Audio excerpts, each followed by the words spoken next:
بجد بتمنى من كل قلبي ان يكون ده ماتش تمويه. والله العظيم بجد اكيد ده ماتش تمويه، اكيد ريفيرو بيموه، اكيد ده مش ماتش حقيقي، اكيد اللي احنا عملناه ده كله والصفقات اللي احنا عملناها دي كلها اكيد ده عايز يبعد الانظار عننا. ده بجد ايه ده ايه اللي احنا بنشوفه ده؟ ايه الفرقه دي؟ ده مفيش خالص، مفيش خالص ماتش ضايع، مفيش ولا لاعب بيلعب عدل يعني، غير واحد ولا اتنين. فين محمد بن رمضان؟ بجد فين بن رمضان؟ ما جاش الاهلي لسه. ومين مفيش غير تريزيجيه. يعني تشكر يا تريزيجيه، بجد والله تشكر يا تريزيجيه على اللي انت بتعمله النهارده. وقفشه قفشه قفشه تزيد الكرة. هو انت واخد تعليمات ضدنا؟ انت لازم تصنع جون وخلاص، انت لازم تصنع جون لاي فرقه من الاثنين، ما تعمل يا عم يعني.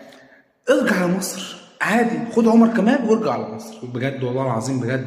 يا اما مثلا تشوفوا لكم التيشيرت بتاعكم، تيشيرت الاهلي، وخد علم الاهلي، واول ماتش في كاس العالم ليك في المدرجات في الثالثه شمال مع بتشجع مع الجماهير تبقى زي الفل. وعم زيزو، يا عم زيزو صباح الفل. ابوس ايدك يا صاحبي، قصه ضربات الجزاء بس دي انساها، حاول تنساها معانا.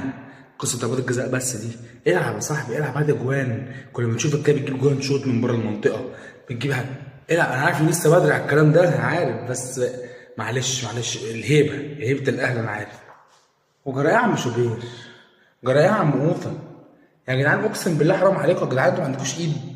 هو هتعملي زي الشناوي بتجيب على كل الكوره يا اسطى؟ مد ايدك يا اسطى، مد ايدك يا اسطى هتجيبها يا اسطى.